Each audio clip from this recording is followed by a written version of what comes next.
Every time the weather turns nice in Southeast Alaska, everybody's scrambling. Everybody's like, all the ants are out of the ant hill.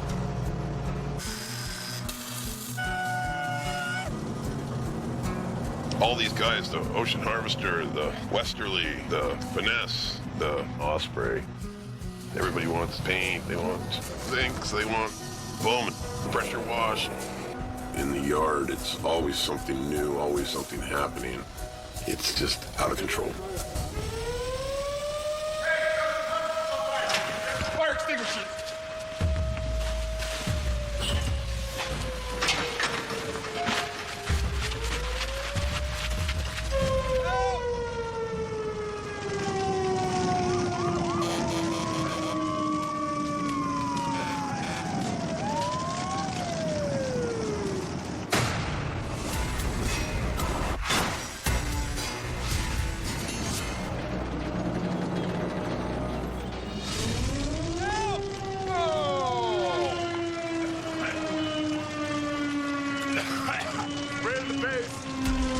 At Superior Marine, it's something you never want to see.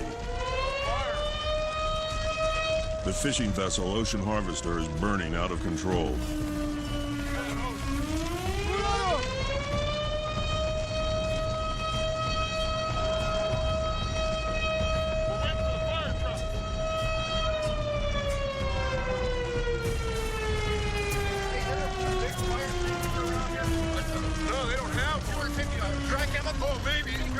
Right over there.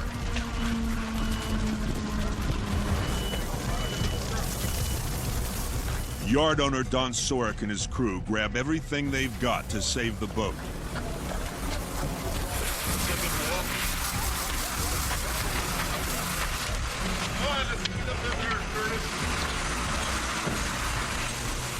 Ready, guys? Let me know.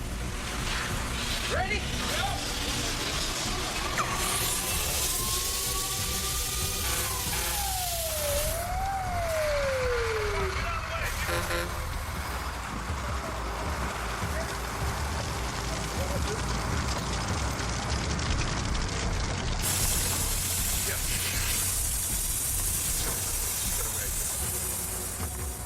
Finally, the fire's out, but the damage is done.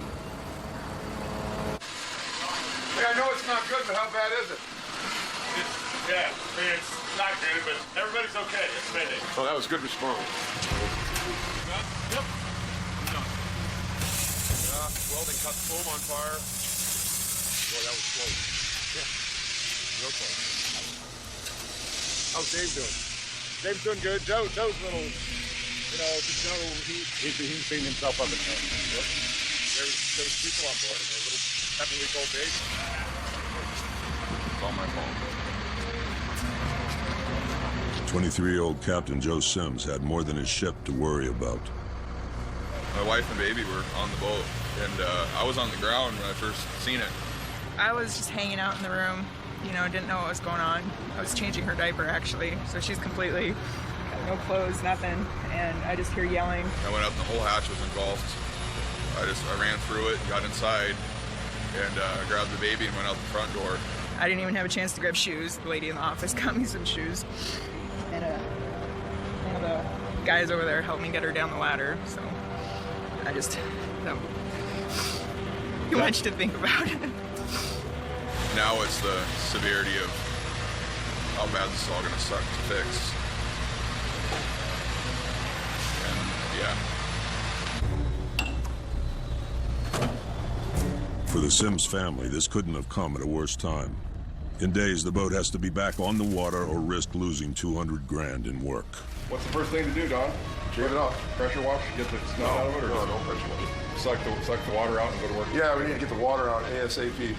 For Don, this is personal. I think you'll just be able to shave that, skim it over. We've got plenty of foam left. As a fisherman, he knows exactly what's at stake. I mean, like I said, I think we're really lucky. Yeah. And we're all here to fix it. It's a setback, but it's no tragedy.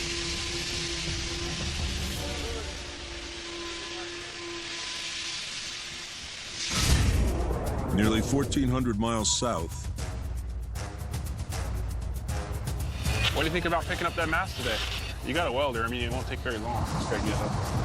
All right, man, let's do this. Yard boss Chris Waters is the top dog on Diversified Marine's big build. The $8 million mega tug, the Lila Franco. That looks pretty good, Steve. Let's go ahead and pick it up right there. The Lila Franco is practically a yacht. I mean, it's a nice boat. Everything about it just screams, I'm freaking sexy. But the sexy beast is a little more than the 26-year-old can handle. You gotta manage the whole thing. We're falling behind schedule. This puts a lot of pressure on me. And a lot of the heat I understand that, and that's You're what not operating your schedule like you understand that. is coming from his boss, yard owner Kurt Red. You guys better get your acts together and get the boat done. What I hope for me is to make it to where Kurt trusts me enough. I hope I can get to a point here where I know enough that I'm not going to screw something up, and I'm going to gain respect from all the guys. 2 weeks behind schedule, Chris has just 51 days left to wrap it up. Every day late, the company takes a financial hit, and that's a black eye for Chris. It needs to grind a little paint off the bottom, and then we'll fly it up there. Today's job: mount the 23-foot mast on the pilot house. Hey, Grant. You gotta grab your vest and come down to dry dock. Oh, man. But before one job's finished, another one's starting. Hey, Steve. Go back. Right. Okay, coming down.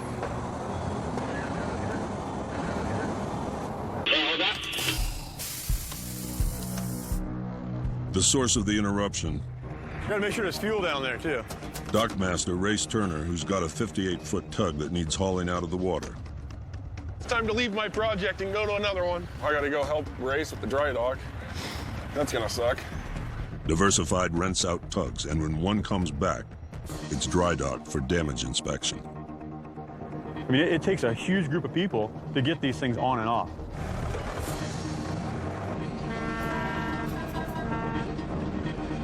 Every time I pull somebody off and move them over to a dry docking, it impacts the Lila because everything needs... Hey, on the other side, dude. Pull it up on the other side. Just pull on it. 51 days to finish the Lila Franco, and I'm out here dry docking the frickin' Cougar.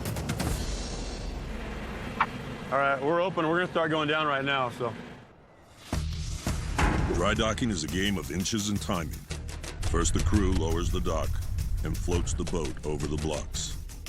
Then they center the tug by cinching 4 cables tied to bow and stern. They raise the dock until the blocks begin supporting the hull.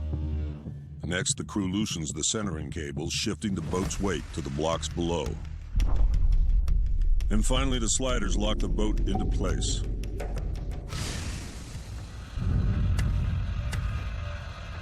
And you can't see the bottom of the boat. So getting everything lined up and getting it right the first time, it's a huge thing. Any excessive leaning, boat could, slide or fall over. We cause hundreds and hundreds of thousands of dollars of damage to the boat, to the dry dock. I mean, you can injure a lot of people. With no margin for error and a rookie team. Ready? You get ready to throw them this one, okay? I'll get ready to throw them the other one. This could take longer than Chris can afford. When we get it in here, we gotta tie it up real fast and make it stay. Throw it, man, throw it hard. Good job, Jerry, good job. Now come on, man, walk it back. Tighten this side up a little bit. The cables are how we keep it centered up. Tighten this up, not all the way, but tighten it up. Fast, dude. What? I don't know what that means. Más rápido. Andre! Center? Pretty good. Start picking this thing up.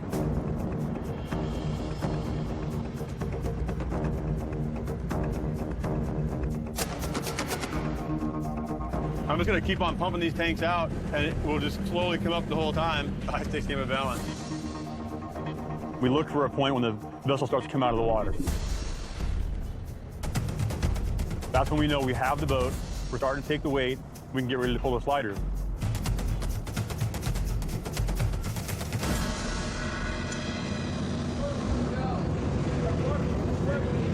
This side's kind of leaning funny. Which way is it leaning a little bit? This way? Hold on. What are you talking about? The tug starts leaning dangerously to port. Pull your sliders in real slow to make sure it doesn't move. Yeah, I suppose. Let's go for it. Chris races to stop the Cougar from listing before she capsizes. Oh, stop! Stop! Hold on, look back out. Oh, yeah, we got a problem. Tighten it up, Jerry. Tighten it up. Oh, yeah, we got a problem. Yeah, it's rigged wrong. Alan's got something down there. So I don't know what the hell I'm looking at. Let me put the boat back in the water. The diversified marine crew's got a 150-ton problem. A tug that threatens to capsize in dry dock. What the is going on? I've got a vessel, and it's listing over, and it's moving. That thing can flip over, and once it starts going, it's going to go fast. We have to get it back in the water, immediately. Slack that one. You guys need to slack together. Tell him to slack with him.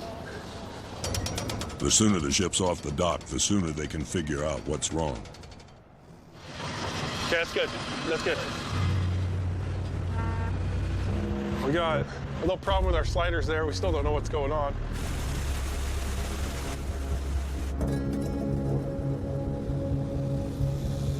It's a new one. Never seen that before. The sliders are touching. I decided to pull the sliders in, and was not the right timing at all. Probably what happened. The guys on the winches didn't slack the cables enough, and the cables were actually lifting the boat out of the water. As the dock rose beneath the Cougar, the crew pulled the cables too tight, suspending the tug above the blocks and causing it to lean. When Chris tried to steady the tug with the sliders, they shot clean under the hull and collided. We'll blame that one on Chris. A lot of people could have got hurt if that boat would have tipped over or something. I don't know what I was thinking, what was going on. The whole time I was saying, oh, we got all the new guys starting and doing it. In the end, I was the one that screwed it up. So at that point, I was the rookie. If it wouldn't have shifted and we wouldn't have noticed that little shift in the boat, we would have kept on coming up. And that boat would have flipped over.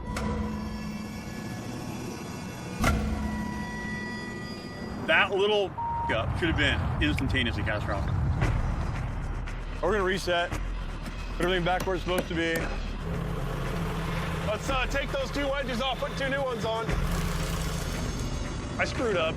This should have taken 3 hours, 2 hours. This should have gone way faster than what it is. Now it's going to be an all-day project.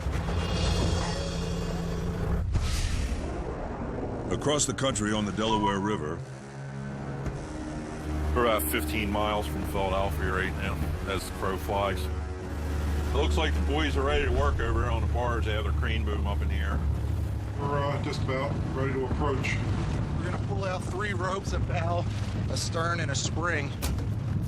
Shamrock Captain Gary Gadikian and his crew prepped to make some real money. A $29,000 tow. This is part of our commercial end of our business. And we stay busy by doing both pleasure boat and salvage towing and commercial barge towing. Hey, Gary! Gary! When Shamrock's not rescuing vessels in distress, Just keep an eye and make sure it doesn't get a belly back there or I might go my prop. owner John Ryan lines up longer jobs for bigger bucks. Here we're sending the crew on up to grab a barge up in Philadelphia. It's a 215-foot by 40-foot crane barge, and they're going to be taking that up to New York. Captain Gary is our main captain. He runs the bigger boats. He really knows what he's doing on the water. For this 220-mile haul up the East Coast, Gary's helming Shamrock's flagship, the 100-foot Sea Courageous, an 1,800-horsepower tug that can pull up to 3,000 tons. I'm just slowing it down, Tom. I'm gonna bring it to a stop. We'll go ahead and get our lights on. Mike's gonna put our navigational lights on. There's a red one for the left side of the barge, a green one for the right side of the barge. My job on the Sea Courageous, right now I'm a deckhand, and I basically do whatever Gary and Tommy ask. Where do you put the stern light, Gary? We generally put it right up on top of the tower. Once we hook up, it's ours. We're responsible for that boat and anything on it. Setting up a day shape. This is to alert boaters that this barge is being towed. And that way, if they hit it, it's not our fault. Gary's walking around doing his check. Gary's good to work with. I like working with Tom. I like working with Gary. Both good guys. Hey, Spud's coming up. Now, once this spud comes up, Gary's going to have control of the barge. The barge crew lifts their spuds, the anchors that hold them to the river bottom. Hey, look, Mike, do we back away from it? With the crew headed for the shore, the 215-foot behemoth is now Captain Gary's problem. Got out of Marcus Hook anchorage, and we're just heading down the shipping lane right now. But to get through the busy shipping channel, Gary puts the barge on his hip. We're going to side tow it out of here, get it out away from all the hazard. Anyway, we're going to start slowing up here. Go ahead and disconnect from hip tow and put the barge on the wire. Okay.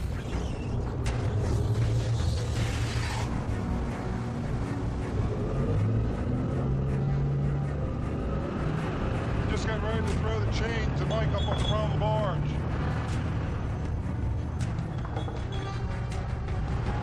We gotta do this as quick as we can. It's awful windy.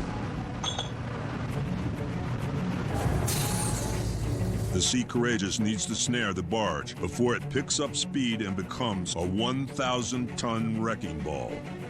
Because right now, with the current and the winds, the barge is gonna spin in a big circle, and we can't keep up with it. We're just trying to get the chains to it without anybody getting hurt. Can you drag it across? I'm not. You want me to drag it? That's going to be tough. The 40-knot winds are pushing the barge sideways. Yeah, I'm gonna have to pull up here in a minute. And pulling the lines taut. Gotta be quick. Gotta be quick. Real quick, Mike. Is it hooked up? We good? Hey, get out of here.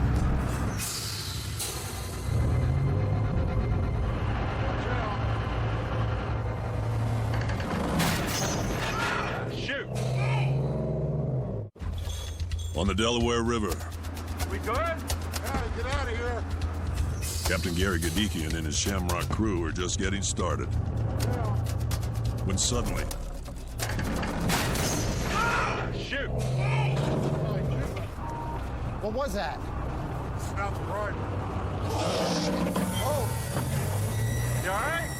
yeah, we're all right.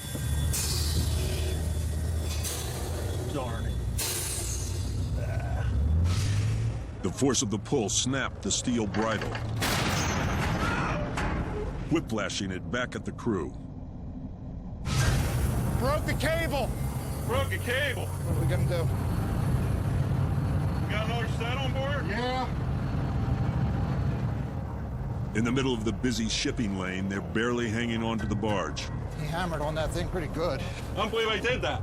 But that it just kept spinning on me. And the team races to fix the bridle before it breaks and 1,000 tons floats away.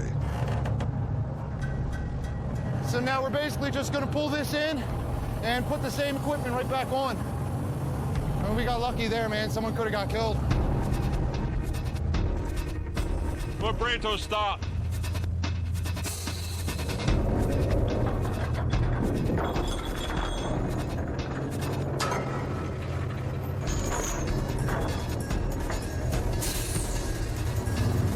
All right, we're good?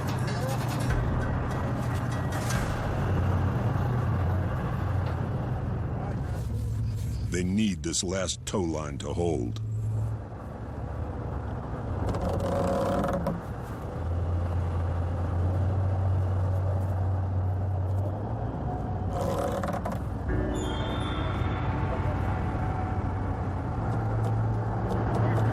So far, so good, man. Looks good.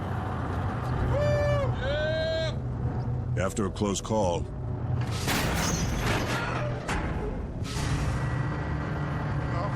the trip to New York starts out with some frayed nerves. I saw a video online not too long ago of a nylon tow strap that broke. The guys were pulling a Jeep out of the mud. And it came across, they hit 2 people in the head and killed 2 people. That was just a nylon strap. So, Or if it was a cable, it would cut you right in half.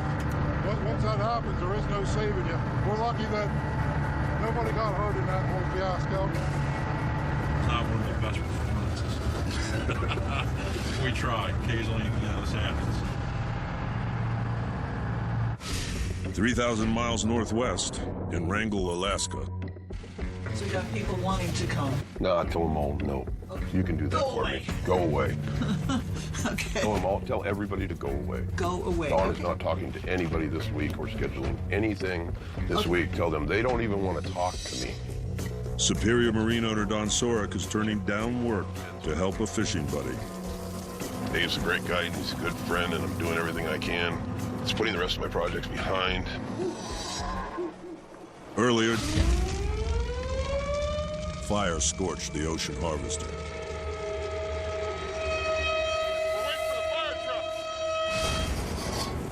The fiberglass, the resin, and the chemicals, it's literally like a bomb. There was fire shooting into the engine room, there's fuel, there's wiring. I thought the whole boat was gonna go. Just the fish hole. We're lucky we haven't. It didn't hurt anything else. Now they've got tons of work ahead to re-insulate the fish hold. Progress moving again so we can get out of here. The Sims family has a lot to lose. They're just days away from a $200,000 fishing contract. Our window of income opportunity is fairly short, so when something like this happens, you deal with it and make sure that you're in a position to make money. With all hands on the harvester's deck, How did that thing come out of there? Don puts out other fires in his busy yard. Can we hook to that and tip it? And The most urgent project, helping the captain of the 46-foot Osprey get the guts back into his ship. yeah, this was a leaking fuel tank. Ray repaired, then we sandblasted and painted it, and now we're gonna put it back in the boat.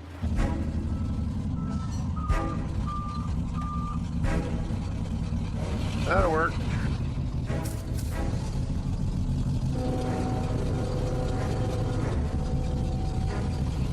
Whoa! Is it gonna go in? We'll wait to get somebody down there now and go from there. They need to slip someone past to guide the tank below deck, and that's not going to be done.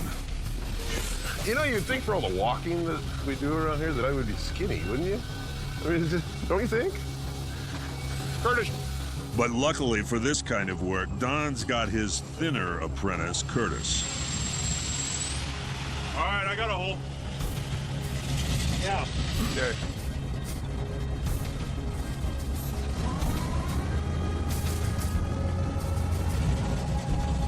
Are we okay? Yeah, he's got it pulled forward. Do we want to put it up on its end with the hook or what?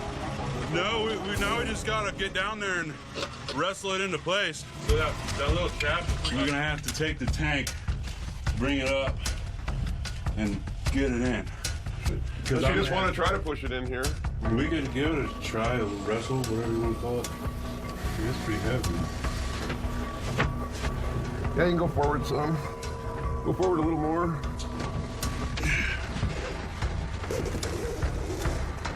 Can you push forward? Just do the same thing I'm doing. You need to really push. There you go. So we need like a board. Go in there, lift the backside, get it to skid over it.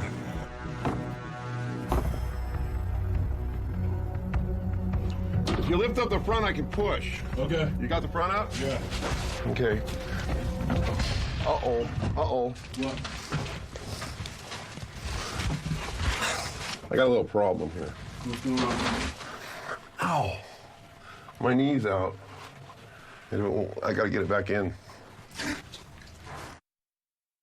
In southeast Alaska, Uh-oh. Uh-oh. What? deep in the hull of the Osprey, I got a little problem here. Ow. My knee's out. I gotta get it back in. Can I help you any? Well, I need to be able to get my knee back in. I knew this was going to happen. My trick knee, as I like to call it, is a result of a king crab injury. Out king crab, and twisted on it wrong. Yeah. So ever since then, every once in a while, when I put my knee in a certain position, it just comes out. Usually I can just kind of bend it straight. It's not working though.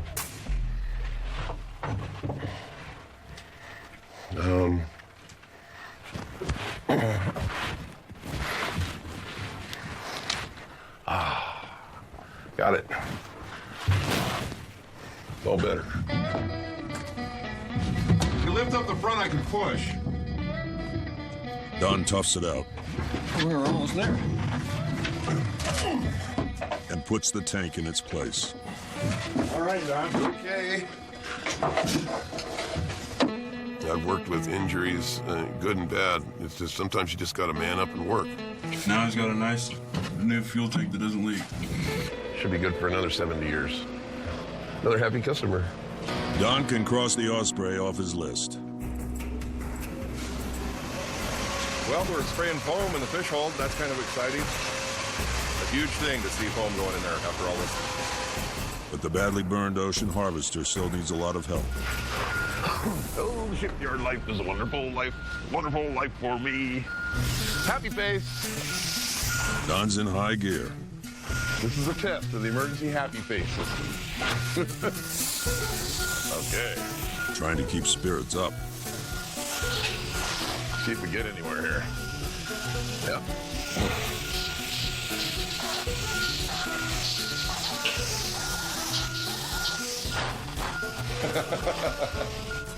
You're gonna have some hair sticking out. It's foam painting. But for the Sims, it's all business. There's a 200 grand fishing contract riding on Don finishing their fish hold ASAP. And we're just trying to get done and get back in the water and get off to do our jobs. So where we're making money instead of spending money. Down in Portland, Oregon, Didn't we already do this one time today? yard boss Chris Waters takes another crack at dry docking the 58-foot Cougar. We put flags on to see where the sliders were, so if the flag goes underneath the boat and snaps off, then we know we got a problem again. Earlier, Which way is it leaning a little bit? This way? with the tug listing dangerously, Pull your sliders in real slow, make sure it doesn't move. Chris pulled the braces too soon, Oh, no! Oh, man, we got a problem. nearly capsizing the vessel. I feel a lot of people could have got hurt if that boat would have tipped over or something. Now they've fixed the sliders, giving Chris a shot to make it right. Third time's a charm, but we're gonna hope for the second. So we're starting to lift the boat. Probably gonna go up at least 6 inches. That way we know for sure we've got the weight of the boat. And then we'll pull the sliders again and take it all the way out.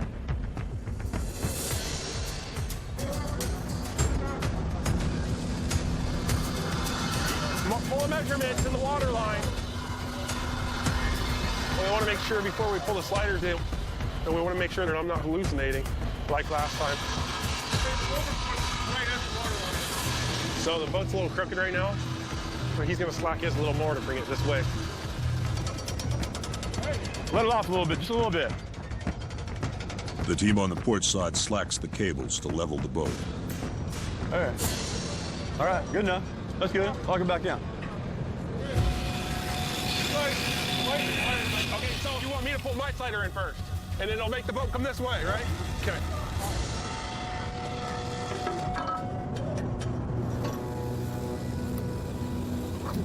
Yeah, hopefully it works out this time.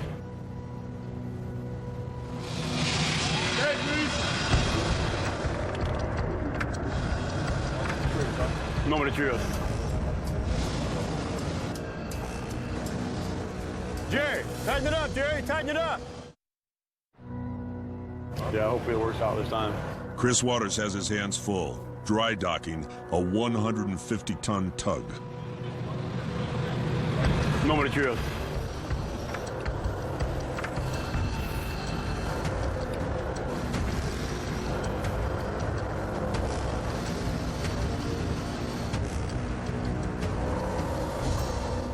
The starboard sliders hit their mark. Let's do it again. Now the port side.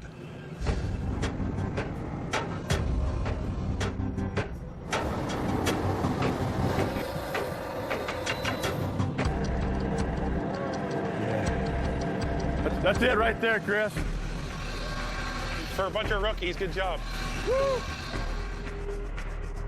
Looks like the boat's secured properly and looks good and sturdy. The dock has the weight of the boat, and we'll get ready to pick this thing up again.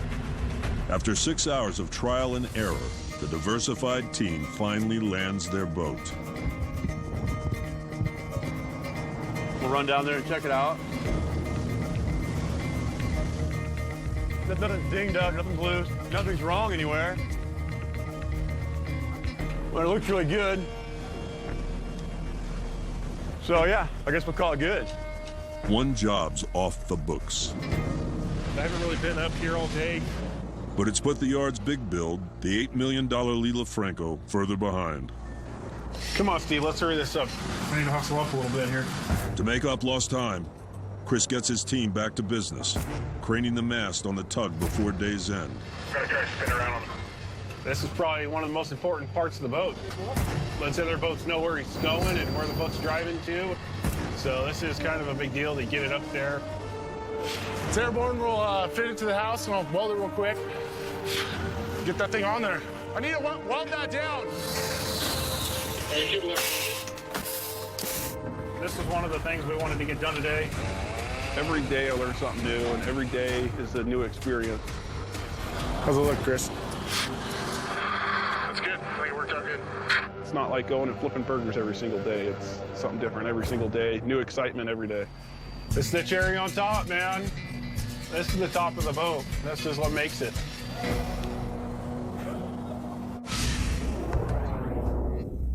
Across the country,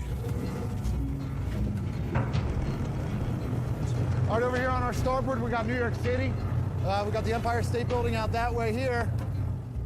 the Shamrock crew nears the end of their mission to deliver a crane barge to New York Harbor. Just a few minutes here. We're getting ready to come through the Verrazano Narrows Bridge. It's a major shipping channel. Captain Gary Gadikian steams to the Narrows, the gateway to the busiest port on the eastern seaboard. We're bringing in some tow line right now, so we have more control coming in this channel. We're gonna have other tugs pulling barges. We're gonna be going up towards the bridge. We just want more control of our load. Weather forecast that we originally left on has changed. There's quite a bit of wind here than we had anticipated. Winds are pushing 40 knots. Darn it. Making it tough to control the 215-foot barge.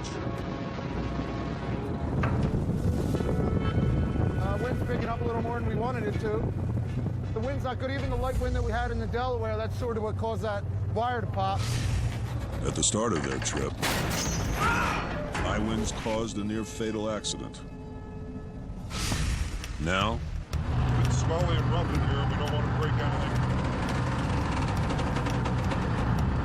the crew is keeping an eye on their tow cable, trying to stay out of harm's way for the final stretch.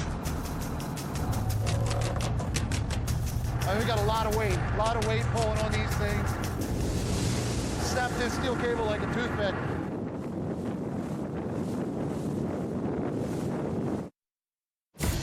Yeah, vessel traffic decrease. Yeah, just clearing the VZ. Just past the Verrazano Bridge, Shamrock Towing closes in on their destination, New York Harbor. They've hauled the crane barge 220 miles, but in the busiest port on the East Coast, the last step is the most critical. Yeah, Joyce D. Brown, Seacreeds. Hey, Joyce Brown. Yeah, I guess your boat's coming out to assist us. Yes, we are. Captain Gary has to execute a handoff with another tug. I just talked to our assist boat. It's a baton pass with a 215-foot baton. Feels like the wind is coming up again. Joyce, I'm gonna start slowing down here. I don't know if you want to send some of your guys up to the bow. Stop it up. Real quick, Mike. Make sure I run over cables. Okay. We're all good then? Yeah, we're all right. All right, Anna, thank you. Good job. The $29,000 job is a done deal. Yeah, it's successful though. Only the one broken cable. And Shamrock is headed home. Good trip, man. It really was, you know. My first time in New York Harbor. Everything worked out well, and, you know, we got it done. Back in southeast Alaska,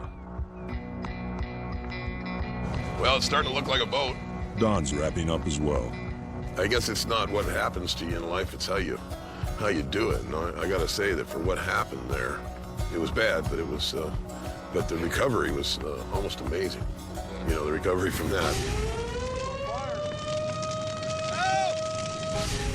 Your guys have just really made some serious headway here. I would have been dead in the water losing this last several days because we wouldn't have made it. Well, we're just gonna be glad that you did. Yeah, I can't hardly wait.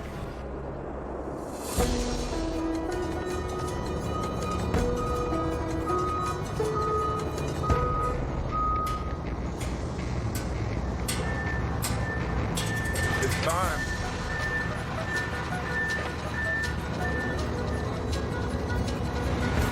Time to get paid. After dropping $300,000 at Don's yard, Captain Joe Sims is going to make his salmon contract. I've actually been waiting for this part for a long time. Hey! Didn't know this ground existed. There you go, Joe. You're in them. I'll smoke a cigarette on that one. I got one left. I've been chain smoking today. Yeah.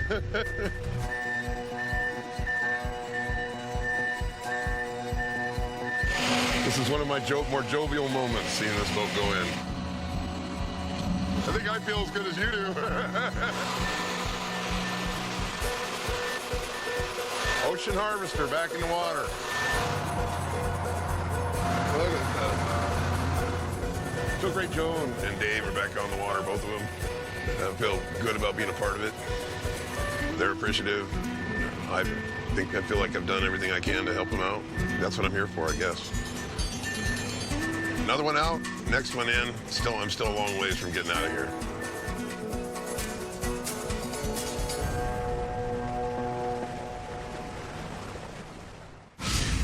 Coming up on the yard. Hey! Hey!